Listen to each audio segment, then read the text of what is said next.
আসসালামু আলাইকুম সবাইকে আরেকটি নতুন ভিডিওতে স্বাগত জানিয়ে আমার ভিডিও শুরু করছি। আজকের ভিডিওর টপিক নির্ধারণ করেছি যে আম, ভারত কি বাংলাদেশকে দখল করতে পারবে, এবং সেটা যদি হয় তার কিভাবে সম্ভব, এবং আদৌ কি বাংলাদেশের মতো দেশকে ভারতের খেয়ে ফেলা সম্ভব। চলুন ভিডিওতে ঢোকা যাক। তো সেক্ষেত্রে আমরা ভারত যেহেতু কোনো দেশকে দখল করতে যায়নি বা যুদ্ধে তেমনভাবে জড়ায়নি পাকিস্তানের সাথে ছাড়া, সেই ক্ষেত্রে আমরা ভারত বাদ দিয়ে আমরা ইউনাইটেড স্টেটের উদাহরণ নিতে পারি, যেহেতু ইউনাইটেড স্টেট কয়েকটি যুদ্ধে জড়িয়েছে এবং বিভিন্ন দেশকে অধিগ্রহণের চেষ্টা করেছে। সেক্ষেত্রে আমরা সেই ইউনাইটেড স্টেটের উদাহরণ দিতে পারি। ভারতের সাথে ইউনাইটেড স্টেট একটা কম্পেয়ার করলে আমরা বুঝতে পারবো যে ভারত আসলে কি কোনো দেশকে দখল করতে পারবে কিনা, এবং সেই খরচ মেটানোর মতো তাদের সামর্থ্য আছে কিনা। তো ভারত এবং ইউনাইটেড স্টেটের একটা কম্পারিজন করি। ভারতের অর্থনীতি হচ্ছে $3.5 ট্রিলিয়ন, এবং ইউনাইটেড স্টেটের অর্থনীতি হচ্ছে প্রায় $29 ট্রিলিয়ন, অলমোস্ট 8-9 গুণ বড় ভারতের থেকে। এবং জনসংখ্যার দিক দিয়ে আপনি কল্পনাই করতে পারবেন না হয়তো যে ভারতের জনসংখ্যা যারা জানেন তারা জানেন এটা 1.4 বিলিয়ন পিপল এখানে রয়েছে, এবং এর জনসংখ্যা বিশ্বের সবচেয়ে বেশি এখন ভারতে, এবং ইউনাইটেড স্টেটে প্রায়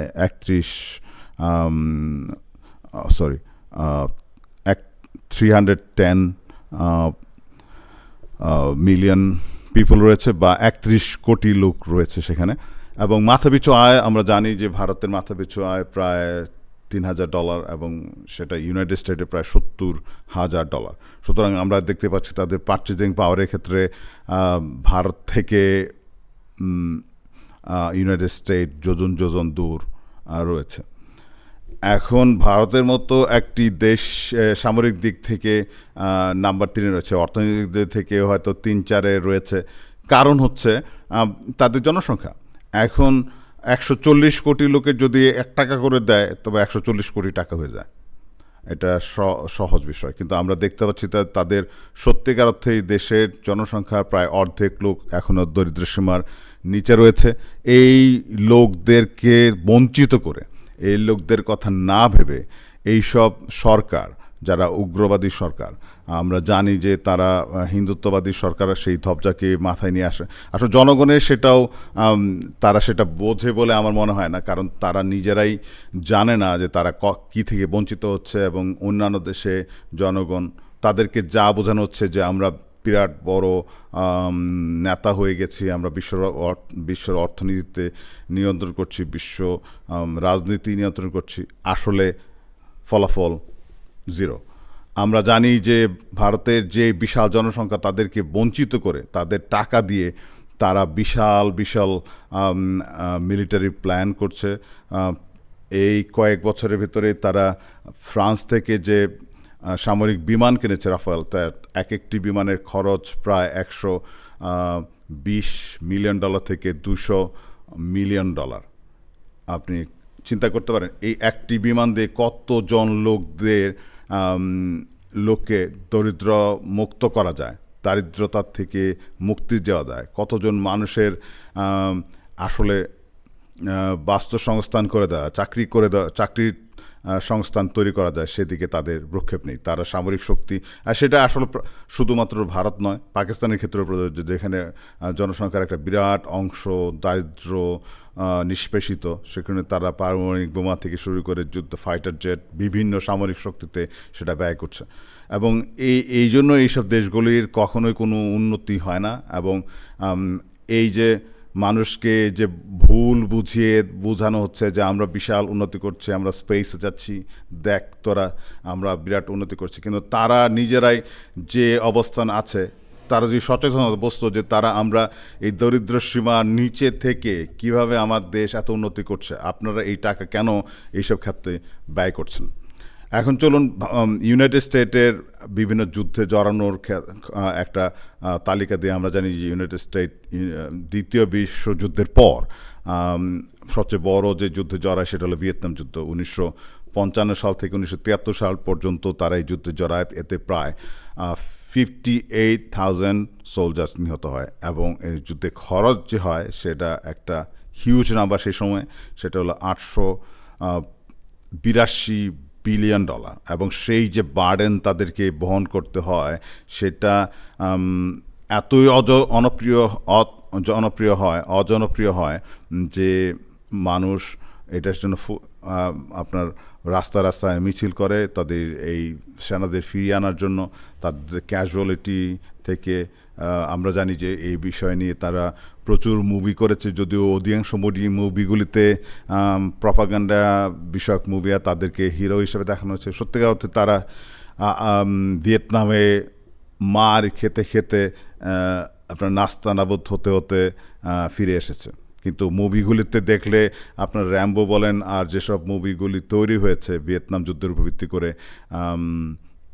তাতে দেখানো হয়েছে যে ইউনাইটেড স্টেট যুদ্ধগুলিতে ব্যাপকভাবে জয়লাভ করেছে, তারা বিরাট কিছু অর্জন করেছে, আসলে ফলাফল জিরো।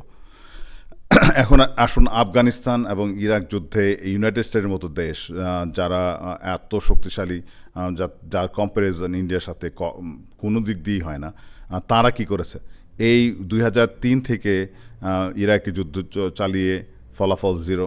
তাদের খরচ হয়েছে প্রায় $3 ট্রিলিয়ন, এবং আফগানিস্তান যুদ্ধেও সেই একই জিনিসই হয়েছে। 2001 থেকে খরচ হয়েছে প্রায় $3 ট্রিলিয়ন। কেউ কেউ বলে এটা $4 ট্রিলিয়ন, এবং সেই খরচ তারা ক্রেডিটে করেছে। টাকা অবশ্যই নগদ কেউ সরকারের হাতে নেই, সুতরাং তারা ক্রেডিটে করেছে, এবং সেই ক্রেডিট মেটাতে হবে 1950 সাল পর্যন্ত। এই খরচ হয়ে দাঁড়াবে প্রায় $6.5 ট্রিলিয়ন, অর্থাৎ এই খরচ ডাবলে গিয়ে দাঁড়াবে। এই খরচ কে বহন করবে? এই খরচ বহন করবে ইউনাইটেড স্টেটের জনগণ, এবং তারা এই খরচ দিতে দিতে ফতুল হয়ে যাচ্ছে।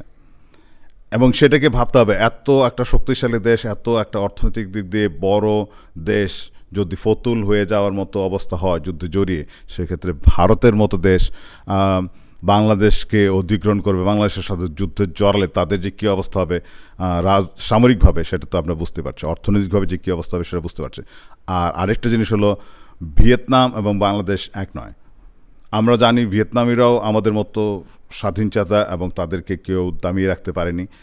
কিন্তু বাংলাদেশের দেখতে হবে যে বাংলাদেশের যে জনসংখ্যা সেটা ভিয়েতনাম থেকে প্রায় 10 গুণ বড়, এবং এই বড় জনসংখ্যাকে যুদ্ধে জড়িয়ে আপনার যে ক্যাজুয়ালিটি হবে সেটা বিশ্বের মানচিত্রে একটা রক্তাক্ত অধ্যায় হবে। সেটা ভারতের জন্য হবে এবং বাংলাদেশের জন্য হবে, এবং এই যুদ্ধে ভারতের পক্ষে কোনোদিনও জয়লাভ করা সম্ভব নয়।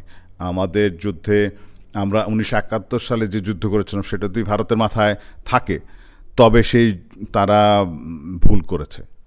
এবং আমাদের যুদ্ধে আমাদের তখন কোনো সামরিক শক্তি ছিল না, আমাদের জনসংখ্যা তখন ছিল 7 কোটি, এখন যে জনসংখ্যা 20 কোটি।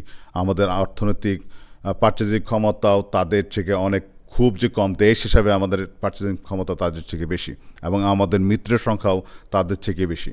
আমাদের পাশে চীন আছে, আমাদের পাশে পাকিস্তান আছে, আমাদের পাশে ইউনাইটেড স্টেট আছে, তাদের পাশে কেউ নেই।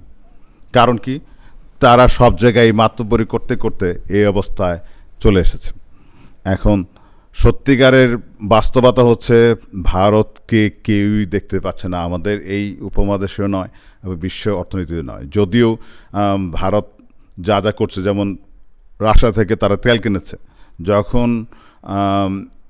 পশ্চিমা মিডিয়াগুলি বলছে যে আপনারা কেন তেল কিনতেন, সেটা বলে তাদের নিজস্ব ব্যাপার, তারা বিরাট হুমড়াচুমড়া হয়ে গেছে, সুতরাং তারা যে কোনো কিছু করতে পারছে বলে মনে হয়। কিন্তু এই যে কথাগুলো, সেটা পশ্চিমাদের মনে যে নেই সেই কথা বলতে হবে। যুদ্ধ লাগলে তারা কোন পক্ষে দাঁড়ায় সেটাই দেখার বিষয়। সুতরাং আপনার পশ্চিমবঙ্গের মিডিয়াগুলিতে যা ছড়াচ্ছে সেটা বাংলাদেশিদের সেটার উত্তর দেওয়ার কোনো যুক্তি আছে বলে আমার মনে করি না। বাংলাদেশের মিডিয়াগুলিকে চুপ থাকা উচিত। কিন্তু আমরা ধীরে ধীরে যেটা করব, আমাদের সামরিক শক্তিতে বলিয়ান হতে হবে। এর কারণ শুধু ভারতের সাথে যুদ্ধ করার জন্য নয়, সেটা হলো আমাদের আত্মমর্যাদা বৃদ্ধি করার জন্য। আমাদের দেশ যদি ভবিষ্যতে আরও অর্থনৈতিকভাবে উন্নতি করে, সেই উন্নতিকে সিকিউর করার জন্য, আমাদের দেশের যে অর্থনৈতিক ডেভেলপমেন্ট আছে সেটাকে কন্টেইন করার জন্য আমাদের অন্যান্য দেশ অনেক হয়তো চেষ্টা চালিয়ে যাবে। সেই প্রেক্ষিতে আমাদেরকে জবাব না দিলেও আমাদের মানসিক প্রশান্তির জন্য সেটা করা দরকার বলে আমি মনে করি। তো আজকের ভিডিও আর লম্বা করছে না। আপনাদেরকে অসংখ্য ধন্যবাদ যারা ভিডিও দেখবেন, কমেন্ট করবেন অবশ্যই। Thank you very much.